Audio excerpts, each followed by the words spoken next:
Soyez le bienvenu, fidèles téléspectateurs de la RTVH. Nous sommes là dans les cadres de votre émission Au Crible, une émission d'analyse, une émission de débat, une émission où nous cherchons les hommes faits, les hommes capables pour vous parler de l'actualité. Aujourd'hui, je suis avec un ténor dans ces pays. Il s'appelle Président Dieudonné Kishi. Il est là, autorité morale d'un grand parti, un Congo Positive. Il est là avec nous, Président Dieudonné. Soyez le bienvenu. Merci mon frère.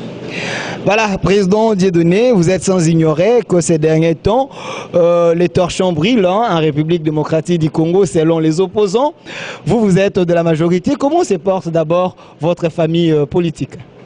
Bon, je crois que notre famille politique se porte très bien. Aujourd'hui, actualité oblige, nous sommes en pleine période préélectorale ou même électorale parce que le corps a été déjà convoqué. Nous sommes déjà en période électorale. Au niveau de la majorité présidentielle, les 13 groupes ou regroupements politiques ou, si vous voulez, les plateformes électorales sont prêtes.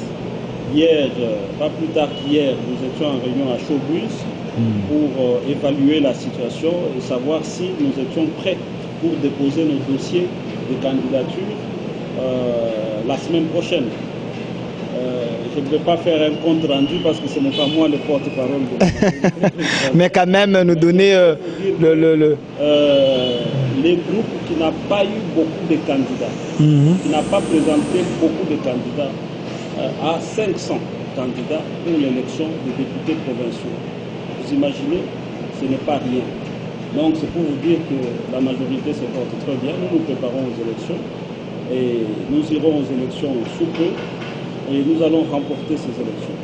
Au sein de vous-même, la majorité présidentielle, il y a d'autres qui croient qu'il y aura les élections, mais il y a aussi quelques ténors de votre côté qui prophétisent en mal que ça serait mieux qu'on puisse aller encore plus loin, de ne pas aller aux élections. Je prends l'exemple de Papi Lokaka, lui qui dit qu'il faudrait d'abord enregistrer les Congolais. Pour lui, présentement, aller aux élections, ce n'est pas vraiment la priorité. Bon, mon frère, que vaut la vie d'un individu, n'est-ce pas, fut-il de la majorité présidentielle, par rapport aux institutions, par rapport à la volonté du peuple congolais d'aller aux élections. Vous savez, le peuple est impatient dans le sens que les élections n'ont pas été organisées en 2016, les élections n'ont pas été organisées en 2017, et du coup, on s'est tous convenus qu'on organise ces élections en 2018, le 23 décembre précisément. Ça veut dire que le peuple attend, le peuple lui-même attend. Et au niveau des institutions, au niveau du pouvoir, on n'a plus de raisons de ne plus organiser des élections. Il n'y a aucune raison, parce qu'avant, il n'y avait pas d'argent, l'argent est là. Avant, il n'y avait pas de fichier électoral, les fichiers électoraux est là. Avant, les peuples pouvaient encore comprendre. Aujourd'hui, le peuple ne comprend pas. Donc, pour nous, il n'y a pas de raison qu'on n'organise pas les élections. Alors, s'il y a une bouche, 2, 3, 4 au sein de la majorité qui exprime son point de vue, ça ne veut pas dire que c'est le point de vue de la majorité présidentielle. Vous croyez clairement qu'il y aura les élections le 23 décembre? Je peux vous certifier ici, parce que les efforts que nous sommes en train de faire pour organiser, pour prendre part à ces élections, ce n'est pas des efforts vains. Nous ne sommes pas en train de blaguer, nous sommes en train de travailler pour aller, parce que nous avons l'intime conviction que les élections auront lieu le 23 décembre.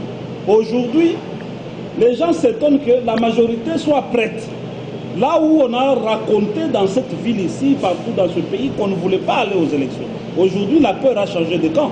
Aujourd'hui, c'est au niveau de l'opposition qu'on ne se montre plus pressé d'aller aux élections. On dit que vous êtes vraiment très malin. Si ce n'était pas la pression de la communauté internationale, vous n'allez pas fléchir.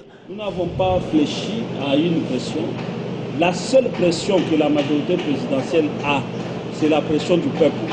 La seule pression que la majorité présidentielle respecte, C'est la pression qui émane du peuple. Vous parlez de quel peuple? Le peuple congolais, n'est-ce pas? C'est cette pression-là que nous respectons. Après avoir violé la Constitution, Président, vous prenez encore... Le reste, lorsque vous voyez telle personnalité étrangère qui prend position, mais c'est en fonction des intérêts de son pays qu'il prend position sur notre pays, là où nous, on n'a même pas la possibilité de prendre aussi position par rapport aux élections qui se font chez eux.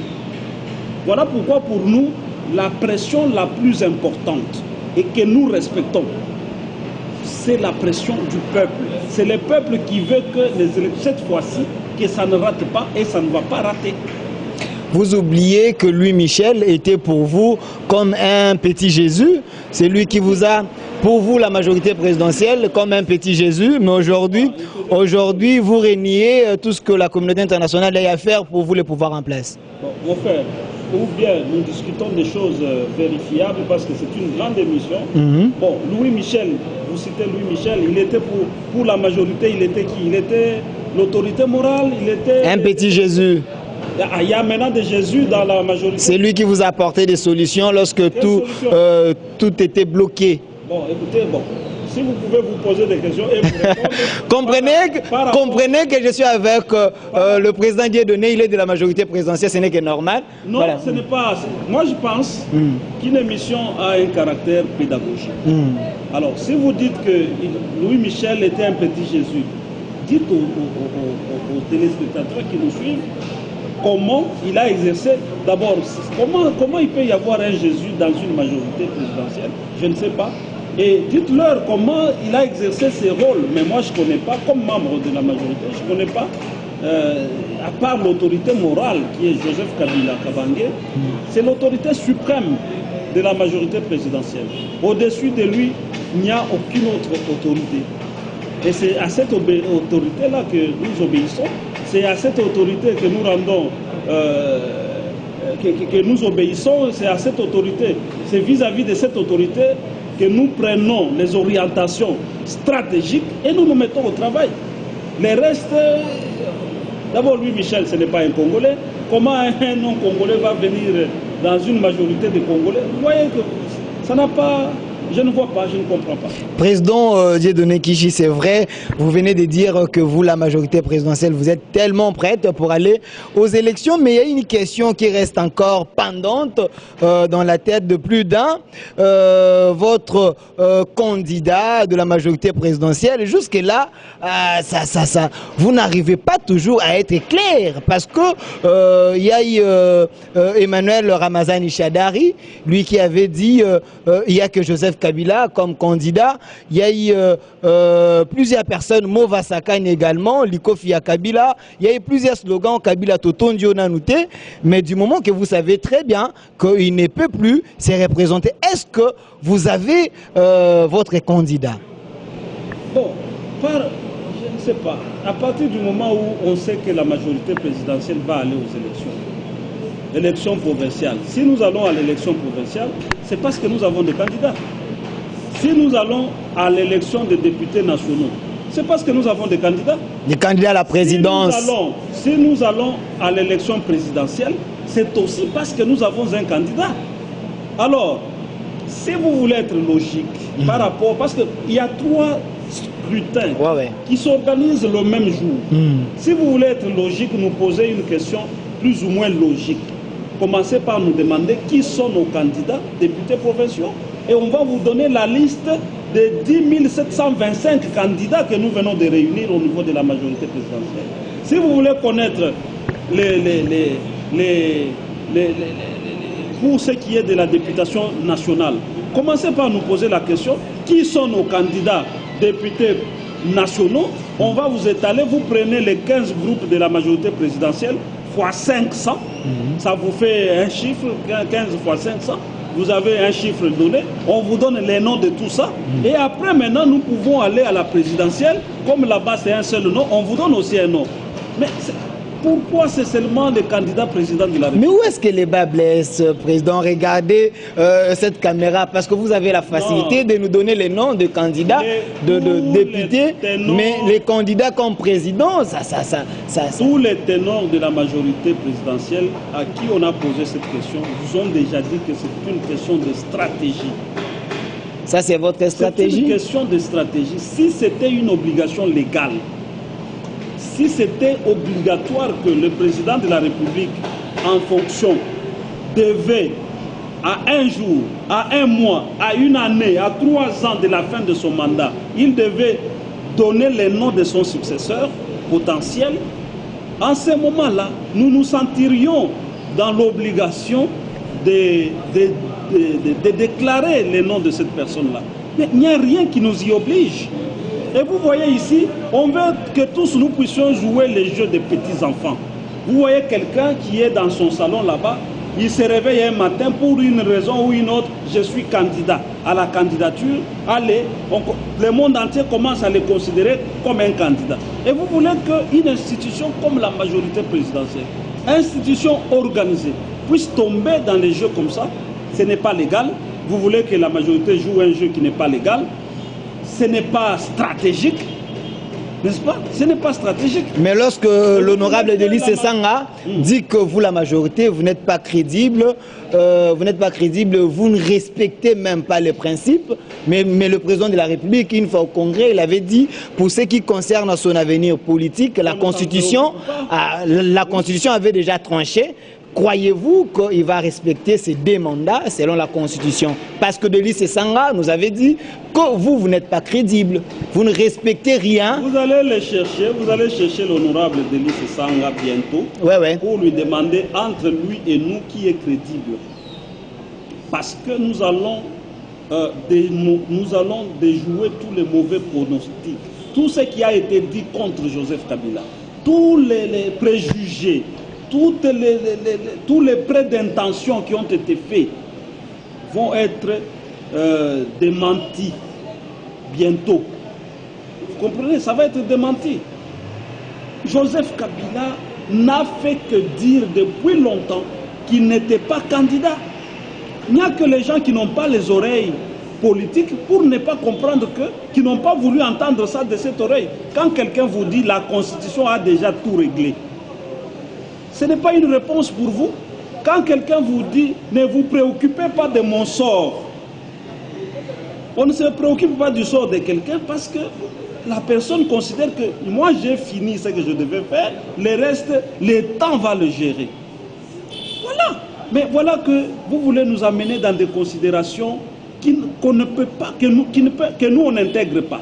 Alors, les questions que les gens, moi je suis de la majorité présidentielle, posez-moi des questions des gens de la majorité, ne me faites pas répondre aux questions des gens vous avez, qui ne sont pas...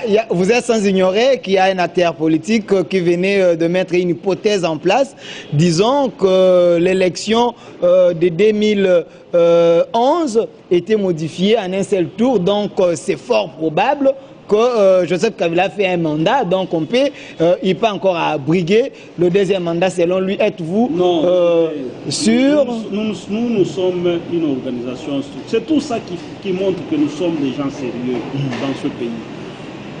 Quand quelqu'un se permet de réfléchir dans un coin, c'est lui qui a dit, bon, c'était tout ce qu'on a dit, tout ce que vous dites ici. C'est écrit dans la Constitution. Quand quelqu'un a donné son point de vue, ça veut dire quoi? Est-ce que la personne devient qui?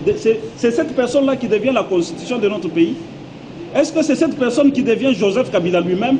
Est-ce que c'est cette personne qui devient la majorité? C'est votre manière de faire. Vous commencez toujours comme ça, en envoyant les gens. À un moment, vous gagnez la masse et puis vous passez par l'acte. Je pensais qu'à ce stade où nous sommes, les gens devraient avoir compris que ce n'est pas ça le jeu de la majorité présidentielle. Je pensais. Parce que pour nous, les joueurs qui jouent tels qu'ils sont en train de jouer en individuel, ce n'est pas la majorité. La majorité a une organisation.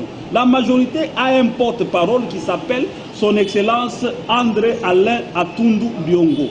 C'est cette personne-là, lorsqu'elle passe, elle dit Joseph Kabila est candidat. que le monde peut considérer que non, ça c'est sérieux.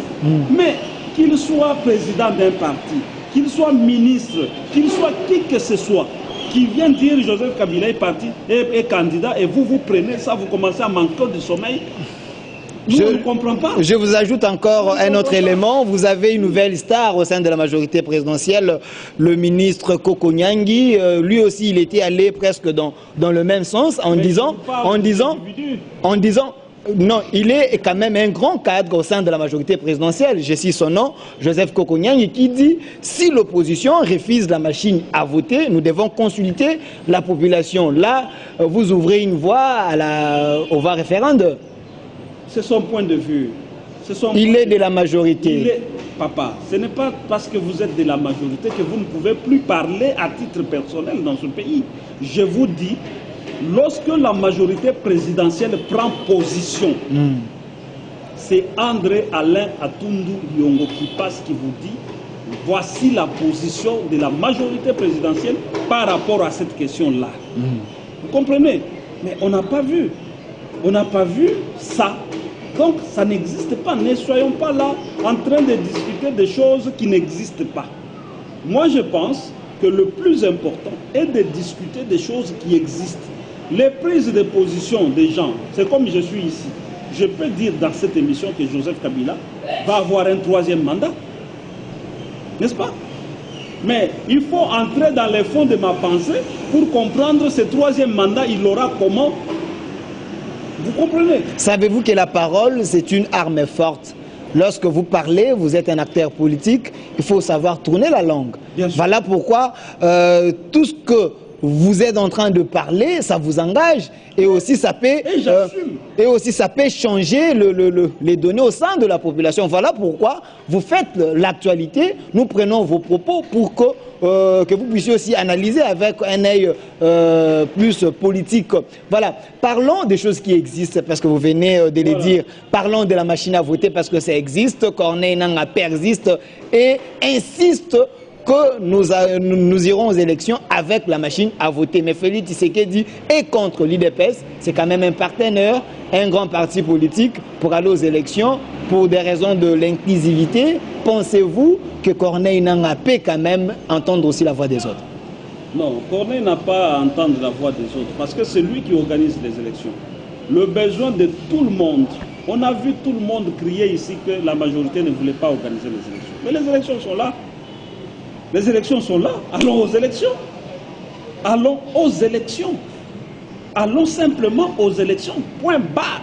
D'où vient que maintenant on commence à créer les obstacles pour l'organisation des élections. On a dit que la majorité ne voulait pas des élections, mais voici que la majorité veut à tout prix des élections.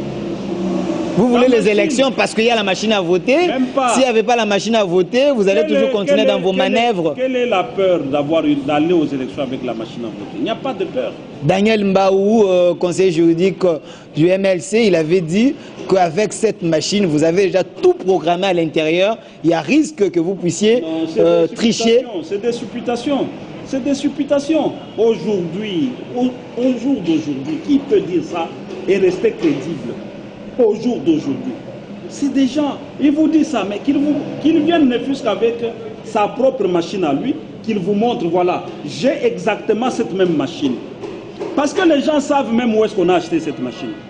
Mais qu'ils rentrent là-bas, qu'ils achètent cette machine. Mais la Corée même, a refusé, a dit que non. Qu'ils rentrent là-bas, qu'ils voient cette machine, qu'ils rentrent dedans, qu'ils prennent leurs techniciens, n'est-ce pas, qui viennent nous montrer ici, à la télévision devant tout le monde, voici ce qu'on a fait, ce qui est possible d'être fait dans cette machine pour occasionner la tricherie. Mais tout le monde parle en l'air. Et vous voulez que les décisions d'État soient prises sur base de supputations. Niki Haley est contre. Là où vous allez acheter la machine, là à la Corée, donc, et aussi sont aussi contre. Vous n'en savez rien, mon frère. Vous n'en savez rien parce qu'il s'agit d'une grosse affaire. Quelqu'un qui n'a pas gagné le marché peut aussi être contre. Des pays là n'ont jamais expérimenté cette machine pour qu'elle se prononce. Elle n'a aucune expérience sur cette machine. Donc, laissez. C'est nous les Congolais qui allons nous prononcer sur cette machine. Vous la majorité, parce que ce n'est pas tous les Congolais. Parce que ce n'est pas tous les Congolais. Dites-moi que quand on est de la majorité, on n'est pas Congolais. Vous êtes Congolais, mais vous êtes quand même... Alors laissez-moi dire, dans ce cas, laissez-moi dire que c'est nous les Président Congolais. Laissez-moi dire que c'est nous les Congolais qui demain, après avoir expérimenté cette machine, auront parole, auront droit à la parole. C'est pas quiconque. Vous imaginez, vous n'avez pas essayé ces costumes ici. Vous ne l'avez pas essayé. Vous ne l'avez même pas vu. Vous commencez à dire non, non, comment?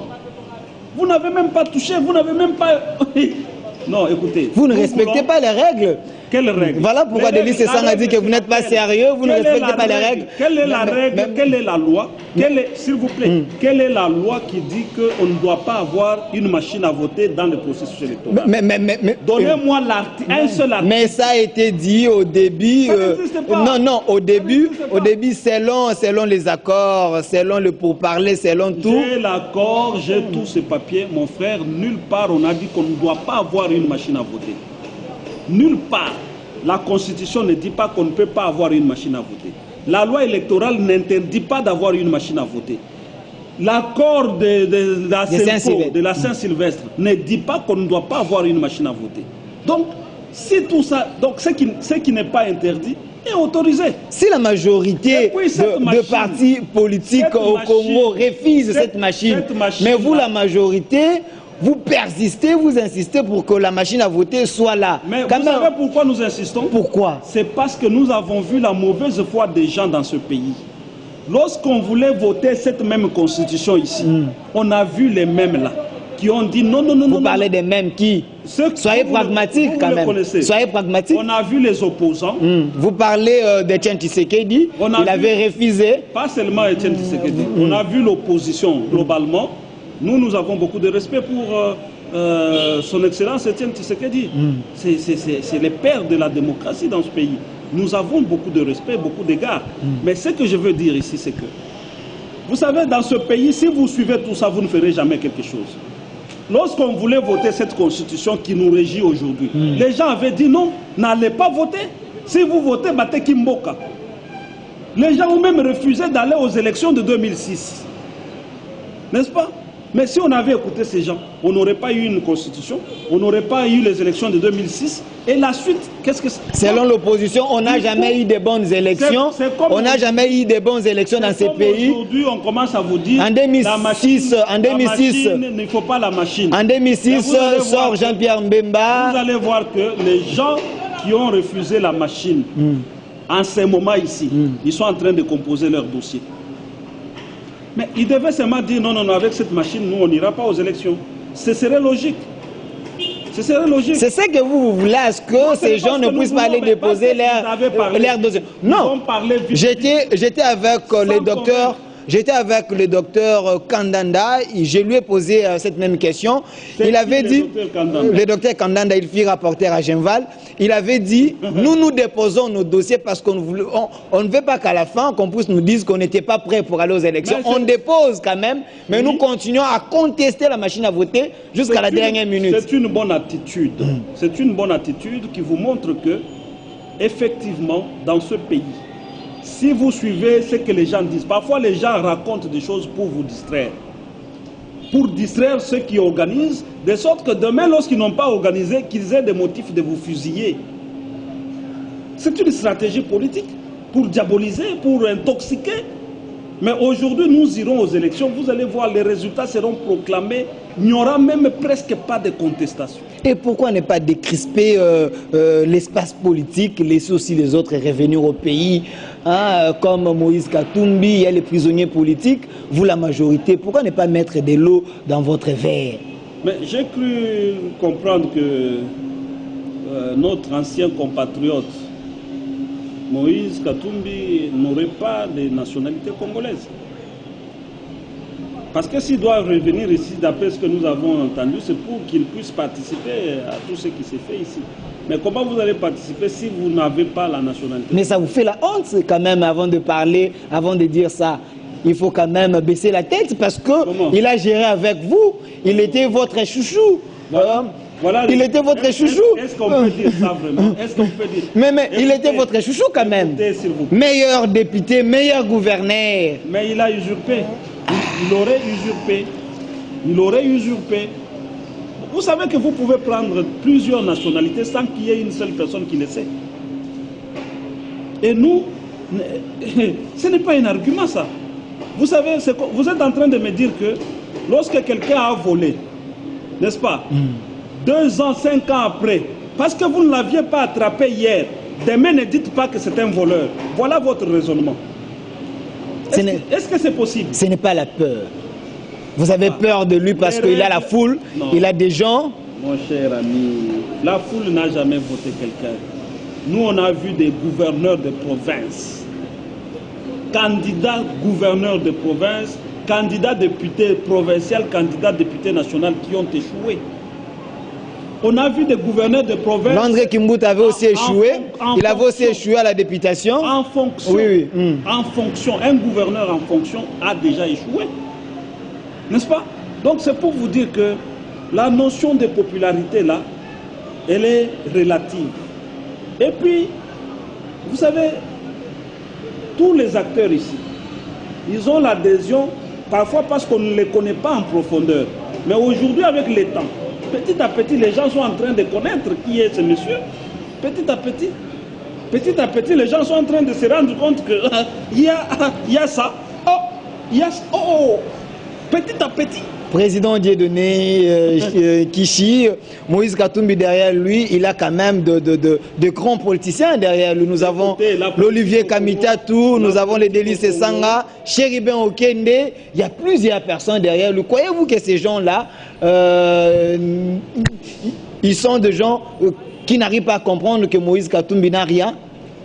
Bon, posez-leur la question. Posez-leur la question. Moi, je ne peux pas répondre à leur place.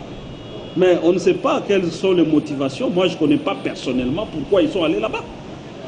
Les raisons peuvent être nombreuses. Et votre motivation à l'AMP, votre motivation à la majorité présidentielle, c'est quoi? Ça peut être une seule raison aussi. Vous aussi. Ça peut être plusieurs raisons. Votre motivation au sein de la majorité présidentielle, c'est quoi? C'est Joseph Kabila. Donc, si aujourd'hui, il n'est pas là, je pense que vous allez vous séparer. À la majorité présidentielle, ce qui nous y amène, c'est la passion du Congo. La passion pour le Congo. Aujourd'hui, nous sommes mal compris. Aujourd'hui, nous avons eu les gens comme ceux que nous avons eus ici, qui ont dribblé, qui ont fait tout, qui ont pris l'argent, qui ont empêché à la majorité de pouvoir travailler comme il se devait et qui se sont retournés contre cette même majorité. Luzolo Bambi, sur sa table, à la liste de plusieurs, mais personne n'a jamais été au prison. Aujourd'hui, même au sein de cette même majorité, la majorité, on ne dit pas que c'est une organisation de saints. Il y a des moutons noirs au sein de la majorité. Il y a des gens qui n'aiment pas le Congo au sein de la majorité. Mais ne vous en faites pas, le temps viendra. Emmanuel Ramazani Chadari crie tout haut que le PPRD a l'argent. D'où vient cet argent? Ils ont des militants, que je sache. Ils ont des militants. Vous êtes sûr, vous avez enquêté et trouvé que dans ce parti-là, le PPRD, ils n'ont pas de militants qui cotisent. Ils ont des militants. L'argent d'un parti politique vient des militants. L'argent d'un parti politique vient des amis, des dons. On a vu, allez, en ce qui concerne les dons, en ce qui concerne les dons, allez poser la question à l'UDPS, ils en savent quelque chose. Ils reçoivent souvent des dons. Là, vous devenez porte-parole de l'UDPS. Voilà pourquoi Bernard Kayumba avait dit que les gens de l'UDPS, notamment, ils sont avec la majorité pendant la journée. Ce n'est pas ce que je sais, je connais quelqu'un, en fait, pas sentez-vous à l'aise. Sentez-vous à l'aise. Il m'a été rapporté. Voilà. Vous avez les infiltrés là-bas. Il m'a été rapporté que quelqu'un de Dubaï avait donné de l'argent à quelqu'un de l'UDPS. Soyez clair. Voilà. C'est pour vous dire, donner de l'argent, ça veut dire quoi? Des dons. Donc ils savent. Donc je veux simplement dire que les partis reçoivent aussi des dons. N'est-ce pas? Vous pouvez avoir 5 militants, vous pouvez avoir 2 militants, mais il y a un gaillard quelque part qui est bien nanti, qui vous fait un don de 10 milliards. Président Dieudonné, vous serez candidat? Oui, je suis candidat. Je suis candidat le compte de mon parti. Mon parti m'a investi comme candidat député national. Donc nous allons nous jeter à l'eau. Une information, aujourd'hui ici à Limété, lors de la paye, il y a un agent, un enseignant qui vient d'être tué par ses collègues parce qu'il a été piétiné, parce que pour aller récupérer l'argent, c'était vraiment difficile. Votre mot par rapport à cela, parce que Bruno Tshibala avait dit pendant son mandat, il va aussi toucher les sociaux des Congolais. Bon, écoutez, quand il y a mort d'homme, c'est mauvais. C'est vraiment mauvais parce qu'un père qui part, derrière lui, vous n'imaginez pas ce qu'il y a. Le vide est toujours difficile. Et c'est le lieu de compatir avec ça, mais aussi demander à ceux qui organisent la paye, les banques, tout ça, de faire en sorte que les gens soient servis dans les conditions optimales. Hein? Les gens ne peuvent pas faire la queue comme on voit tout ça. Non, il faut multiplier les structures. Président Dieudonné Kishi, 17 ans au pouvoir, la majorité présidentielle. Aujourd'hui, les sociales ne semblent pas aller. Votre analyse? Le social congolais est piégé. Par qui? Est piégé aujourd'hui par les importations. C'est ça. Le social, on l'obtient par le travail. C'est lorsque chacun de nous travaille qu'il gagne de l'argent qui lui permet de bien vivre. Le social, quand les gens parlent du social, on estime qu'on va ouvrir des cantines, chaque matin on part, on prend des choses. Non. Le bon social, c'est par le travail. Aujourd'hui, le travail est piégé. Vous voulez manger les riz, c'est la Chine, c'est le monde entier qui nous envoie les riz ici.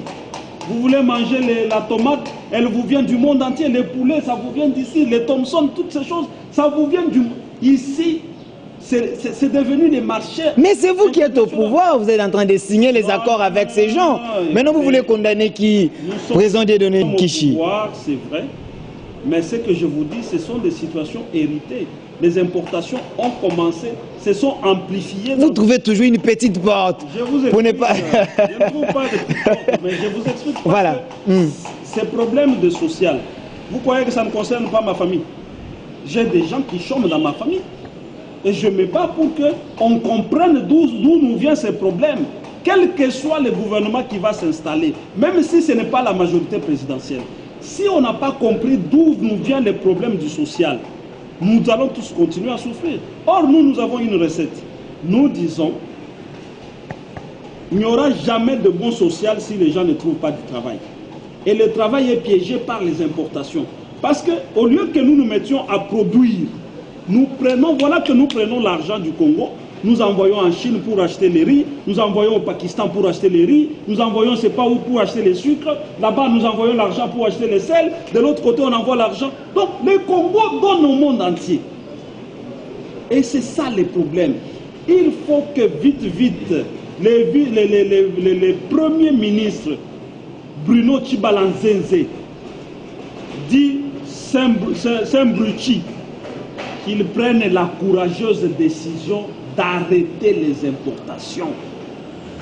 Du moins les importations des choses que nous pouvons produire nous-mêmes. Dans ce pays ici, il y a 707 000 tonnes de poissons qui meurent de vieillesse, que personne n'a mangé.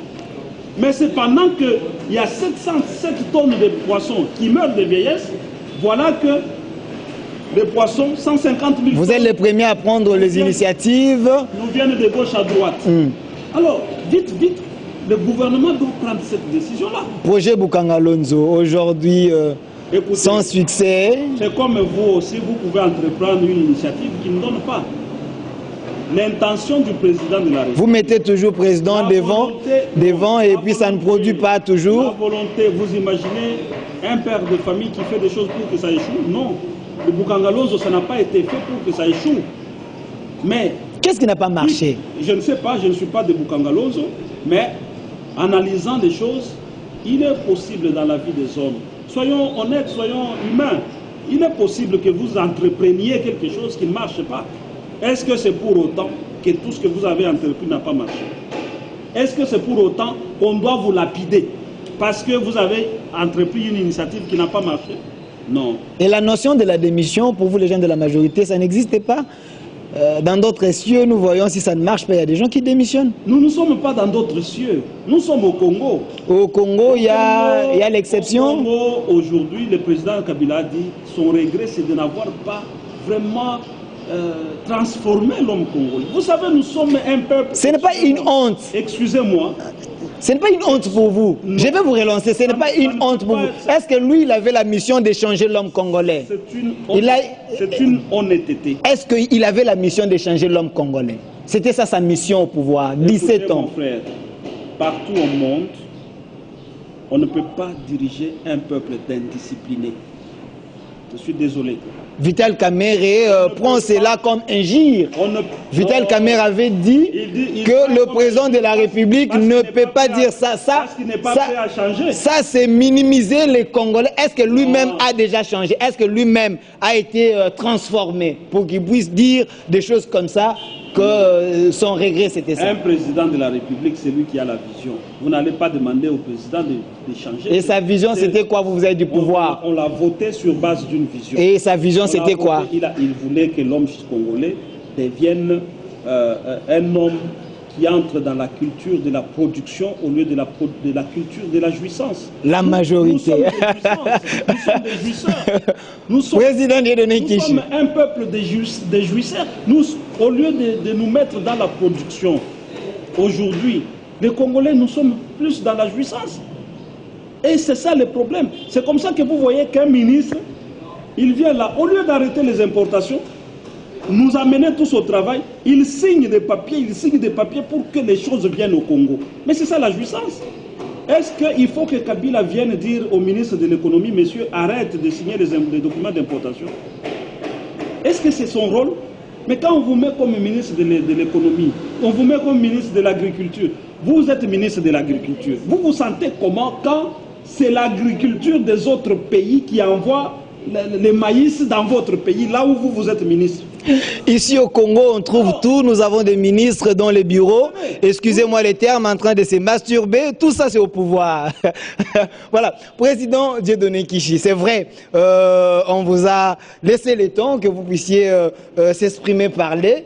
Mais président, bientôt, 58 ans de l'indépendance, l'analyse par rapport à votre regard, est-ce que nous évoluons? Nous n'évoluons pas. Nous ne sommes même pas indépendants. Un peuple indépendant mange des choses qu'il a produites lui-même. On n'est pas indépendant. On est indépendant de qui, de quoi? Quand pour manger les Thomson, c'est la Namibie. Pour manger les poulets, c'est l'Indonésie. Pour manger les riz, c'est la Chine. Pour manger la tomate, c'est, je ne sais pas, Brazzaville. Pour manger... Quelle indépendance? Là, ensemble, vous avez un langage des opposants. Pourquoi ne pas rester dans l'opposition? Non, mon frère. Voilà. On n'a pas dit que quand on est de la majorité, il faut dire noir là où c'est blanc. Il faut dire blanc là où c'est noir. Non. Les peuples qui souffrent ici, avec qui nous souffrons, nous tous, nous sommes nos frères et sœurs. Vous comprenez? Quand j'ai quelqu'un qui ne trouve pas du travail dans ma famille, mais j'en souffre comme dans la famille de mon voisin et partout. Mais vous risquez d'être taquiné dans la majorité par rapport à ces langages. Comme majorité présidentielle, on ne nous a jamais dit de dire que c'est blanc là où c'est noir. Jamais. Et notre rôle, c'est de réveiller, de comprendre que aujourd'hui, les problèmes que nous avons eus, c'est qu'il y a eu la télé. Des gens sont venus, ont accouru. Ils ont pris le pouvoir d'État avec des motifs. On vous nomme comme ministre de l'économie. Je prends toujours cet exemple. Aujourd'hui, les ministres de l'économie ne viennent pas de la majorité présidentielle. Mais pourquoi ils continuent à signer les documents pour que les riz viennent ici? Pourquoi? Pourquoi il ne peut pas demander aux gens là qui nous amènent les riz, au lieu de nous amener les riz, leur dire amenez votre argent, amenez vos capitaux, venez, on a tout le long du fleuve ici, on peut mettre le... Pourquoi vous parlez seulement de ministre de l'économie? Parce qu'il vient de l'île de Pète, nous avons Koko Nyangi. Koko Nyangi, selon les opposants, il met les désordres au sein du gouvernement. Vous pouvez aussi citer son nom. Je donne toujours l'exemple du ministre de Pêche.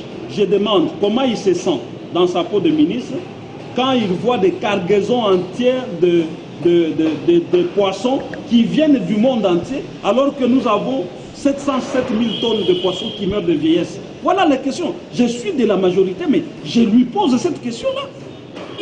C'est parce que vous n'avez pas la bonne politique. Non, le problème c'est quoi? Le système qui est là. Avec les accords, le président de la République était obligé de nommer un gouvernement qui vient de partout. Aujourd'hui, les ministres de l'économie, les ministres de l'agriculture, les ministres du commerce extérieur, les ministres de l'agriculture, ils ne sont pas de la majorité. Mais pourquoi ils ne prennent pas la décision d'arrêter les importations? Parce que si on arrête les importations... Là, vous condamnez les présidents de la République qui n'avaient pas fait la bonne sélection? Non, ce sont les accords. Ce sont vos accords. Vous voyez, il y a des choses qu'on exalte comme ça. Non, c'est bon, il doit appliquer les accords, il doit appliquer les accords. Mais voyez les effets des accords. Voyez les effets. Nous avons ici une constitution qui dit que le président doit être élu au suffrage universel direct, sur base d'un programme. Le président vient, il fait la campagne chez nous ici.